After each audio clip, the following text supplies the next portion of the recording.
Hi and welcome to holistic investment dot in YouTube channel.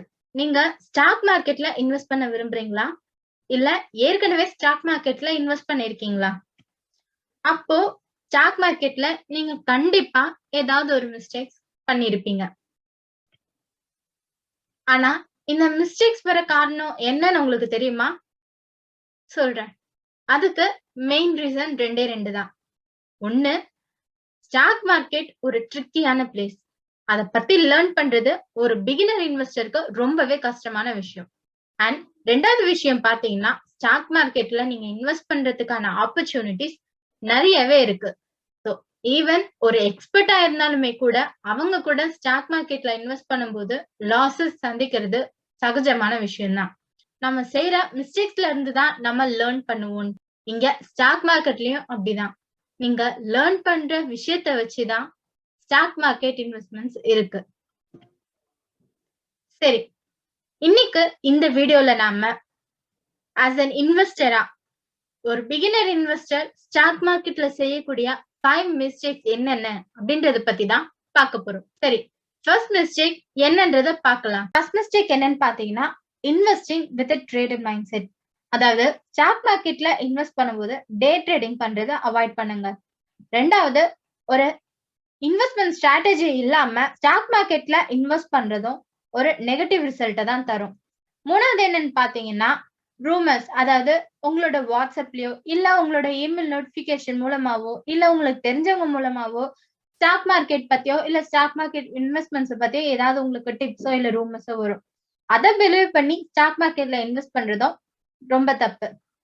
3வது விஷயம், hurt mentality. அதாவது எல்லாருமே இதுலதான் இன்வெஸ்ட் பண்றாங்க, அப்ப நானும் இதுல இன்வெஸ்ட் பண்றேன் அப்படின்ற ஒரு மென்டாலிட்டியோட ஸ்டாக் மார்க்கெட்ல இன்வெஸ்ட் பண்றதும் ரொம்பவே தப்பான விஷயம். சோ அப்ப இதுக்கு என்னதான் சொல்யூஷன் பார்க்கலாம் வாங்க.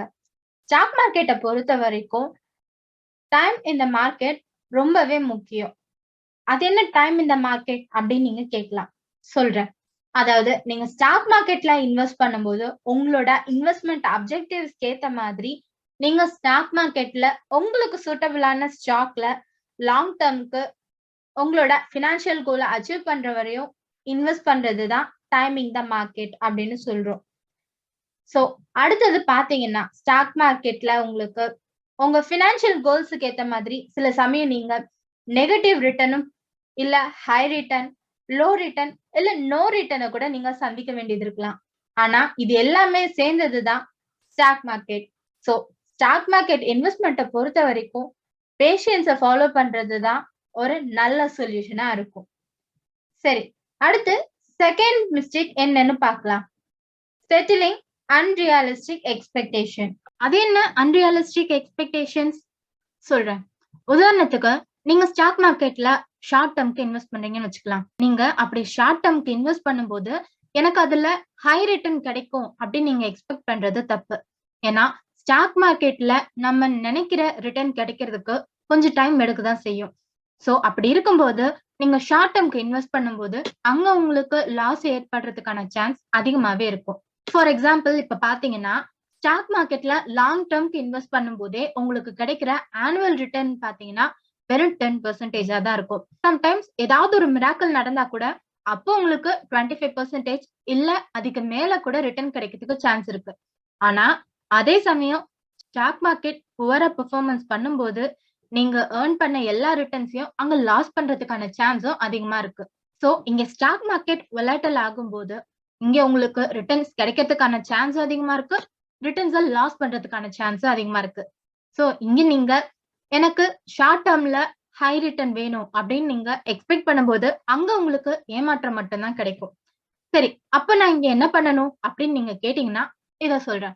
ஒருவேளை நீங்க 5 இயர்ஸ்க்குள்ள ஏதாவது ஒரு கோல்ஸ் அச்சீவ் பண்றதுக்கு இன்வெஸ்ட் பண்ணணும் அப்படின்னு நீங்க நினைச்சீங்கன்னா அப்ப நீங்க தயவு செஞ்சு ஸ்டாக் மார்க்கெட்ல இன்வெஸ்ட் பண்ணாதீங்க.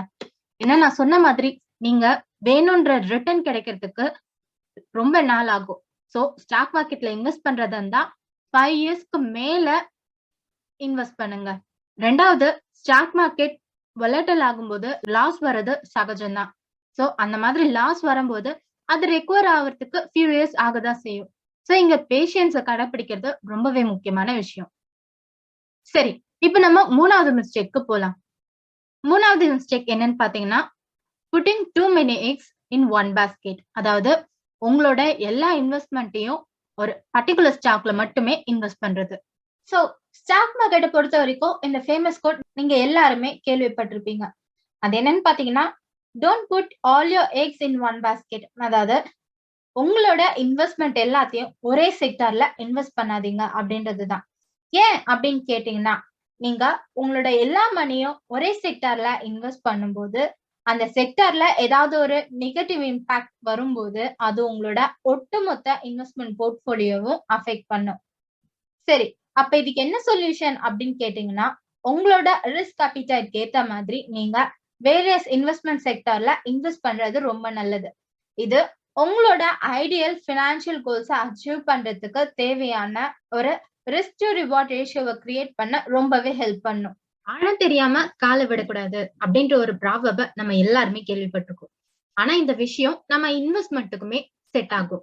ஏன் சொல்றேன்னு பாத்தீங்கன்னா, இப்போ நம்ம ஒரு இன்வெஸ்ட்மெண்ட் ப்ராடக்ட்ல அதை பத்தி தெரியாம இன்வெஸ்ட் பண்ணணும்னு வச்சுக்கோங்களேன். அதனால நமக்கு நம்ம இன்வெஸ்ட்மெண்ட் போர்ட்போலியோல ரிஸ்க் லெவல் இன்க்ரீஸ் ஆகிறதுக்கான சான்ஸ் ரொம்பவே அதிகமா இருக்கு.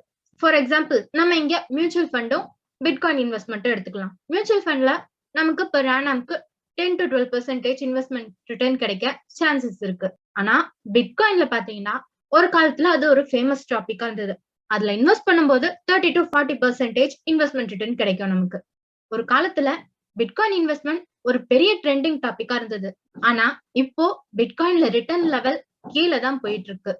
அதே சமயம் நீங்க மியூச்சுவல் ஃபண்ட் எடுத்துக்கிட்டீங்கன்னு வச்சுக்கோங்களேன். நீங்க அந்த மியூச்சுவல் ஃபண்டை பத்தி ரிசர்ச் பண்ணும்போது அந்த ஃபண்டோட மேனேஜர் யாரு, அந்த இன்வெஸ்ட்மெண்ட் போர்ட்போலியோல எதுல இன்வெஸ்ட் பண்ணிருக்காங்க, அதோட NAV என்னன்ட்டு எல்லா டீடைல்ஸ்லயும் நீங்க வந்து எல்லா இன்ஃபர்மேஷனையும் நீங்க சீக்கிரமாவே கலெக்ட் பண்ணிக்கலாம். ஆனா பிட்காயின்ல உங்களுக்கு அந்த மாதிரியான இன்ஃபர்மேஷன்ஸ கலெக்ட் பண்றது இம்பாசிபிளான விஷயம். அதனாலதான் ஒரு இன்வெஸ்ட்மெண்ட் ப்ராடக்ட பத்தி தெரியாம அதுல இன்வெஸ்ட் பண்ணக்கூடாதுன்றது. இன்னொரு முக்கியமான விஷயம் ஏன் இதை சொல்றேன்னு பாத்தீங்கன்னா, ஒரு ட்ரெண்டிங் டாபிக்ல நீங்க இன்வெஸ்ட் பண்ணும்போது அது ட்ரெண்டிங்கா இருக்கும்போது ஹை ரிட்டர்ன் கிடைச்சாலும் அது டிராப் ஆகும்போது அதுல லாஸ் பண்றதுக்கான சான்ஸும் ரொம்பவே அதிகமா இருக்கு. அதனாலதான் மோஸ்ட் ஃபேமஸ் இன்வெஸ்டரான வாரன் பஃபெட் கூட உங்களுக்கு தெரியாத விஷயத்துல இன்வெஸ்ட் பண்ணாதீங்க அப்படின்னு சொல்லி அட்வைஸ் பண்ணியிருப்பாரு. சரி, அப்போ இந்த மாதிரியான மிஸ்டேக்ஸ்க்கு என்ன சொல்யூஷன் சொல்றேன். உங்களோட மணிய இன்வெஸ்ட் பண்ணணும் அப்படின்னு நீங்க நினைச்சீங்கன்னா, நீங்க தாராளமா ஒரு வெல் டைவர்சிஃபைட் மியூச்சுவல் ஃபண்ட்ல இன்வெஸ்ட் பண்ணலாம். ஏன்னா அதுல ஃபண்ட் மேனேஜர்ஸ் அந்த பர்டிகுலர் ஸ்கீம்ல பர்டிகுலர் ரிஸ்க் லெவல் அச்சீவ் பண்றதுக்கு, பர்டிகுலர் ரிட்டர்ன் ரீச் பண்றதுக்கு எந்தெந்த ஸ்டாக்ல இன்வெஸ்ட் பண்ணணும் அப்படின்ற விஷயத்த நல்லாவே லேர்ன் பண்ணி ரிசர்ச் பண்ணிட்டு அதுக்கப்புறமா தான் இன்வெஸ்ட் பண்ணுவாங்க. சோ இதுல இன்வெஸ்ட் பண்றதுனால ரிஸ்க மேனேஜ் பண்ற ஸ்ட்ரென்த் உங்க கையில தான் இருக்கும். இல்ல நான் வந்து ஸ்டாக் மார்க்கெட்ல தான் இன்வெஸ்ட் பண்ணணும் அப்படின்னு நீங்க நினைச்சீங்கன்னா, அந்த பர்டிகுலர் ஸ்டாக்க பத்தி நிறைய ரிசர்ச் பண்ணிட்டு அதுக்கப்புறமா இன்வெஸ்ட் பண்ணுங்க. உங்களுக்கு இன்னும் சிம்பிளா வேணும்னா நீங்க ரீட்டைல் இல்ல டிரான்ஸ்போர்ட் விஷயமான ஸ்டாக்ஸ்ல இன்வெஸ்ட் பண்ணலாம். சரி, இப்ப ஃபிஃப்த் அண்ட் ஃபைனல் மிஸ்டேக் என்னன்னு பார்க்கலாம். அது என்னன்னு பாத்தீங்கன்னா, following in investment advice from friends and family. எல்லாருமே தரக்கூடிய ஒரு ஃப்ரீ திங் என்னன்னு பாத்தீங்கன்னா அட்வைஸ் தான். சோ எஸ்பெஷலி இன்வெஸ்ட்மெண்ட்லயும் அந்த மாதிரியான அட்வைஸ் நிறையவே இருக்கு. இந்த மாதிரியான அட்வைஸ் யார் யாரெல்லாம் தருவாங்கன்னு பாத்தீங்கன்னா, எது உங்களோட ஃப்ரெண்ட்ஸ் இல்ல ஃபேமிலிஸா தான் இருக்கும். இந்த மாதிரி தெரியாத ஒரு விஷயத்துல இன்வெஸ்ட் பண்ணும்போது என்ன நடக்கும்னு பாத்தீங்கன்னா, அதுல இருக்கிற ரிஸ்க் உங்களுக்கு வந்து தெரியாம இருக்கும். சோ இந்த மாதிரி தெரியாத ஒரு விஷயத்துல நீங்க இன்வெஸ்ட் பண்ணும்போது அதுல ரிஸ்க் அப்பிடைட் உங்களுக்கு ஏத்ததா இருக்குமா அப்படின்னு சொல்ல முடியாது. சோ இங்க உங்களோட இன்வெஸ்ட்மெண்ட்ல லாஸ் ஆகிறதுக்கான சான்ஸ் ரொம்பவே அதிகமா இருக்கும். சரி, அப்ப அதுக்கு என்ன சொல்யூஷன்? Very simple. இந்த மாதிரி யாராவது உங்களுக்கு அட்வைஸ் பண்ணாங்கன்னா, அந்த இன்வெஸ்ட்மெண்ட்ட பத்தி உங்களால எவ்வளவு முடியுமோ அவ்வளவு இன்ஃபர்மேஷன்ஸ கலெக்ட் பண்ணிக்கோங்க. இதுக்காக ரொம்ப நேரம் ஆனாலும் பரவாயில்ல. ஏன்னா ஒரு தெரியாத விஷயத்துல இன்வெஸ்ட் பண்ணி லாஸ் பண்றதை விட நேரம் எடுத்து அதை பத்தி தெரிஞ்சுக்கிறது ரொம்பவே நல்லது. சரி, மிஸ்டேக் பண்றது ஒண்ணும் பெரிய விஷயம் இல்ல. ஏன்னா எல்லாருமே மிஸ்டேக் பண்றது சகஜம்தான்.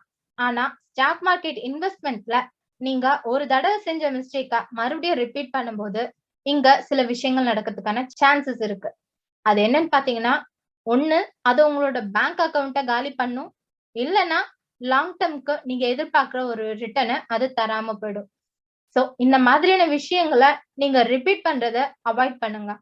முடிஞ்ச அளவு உங்களோட ஃபினான்ஷியல் டிசிஷன்ஸை எடுக்கும்போது ஒரு எக்ஸ்பர்ட்டை கன்சல்ட் பண்ணிட்டு அந்த குறிப்பிட்ட ஸ்டாக்கை பத்தி நிறைய ரிசர்ச் பண்ணிட்டு அதுக்கப்புறமா டிசிஷன் எடுக்கிறது ரொம்பவே நல்லது. ஸோ ஐ ஹோப் இந்த வீடியோ உங்களுக்கு பிடிச்சிருக்கும்னு நினைக்கிறேன்.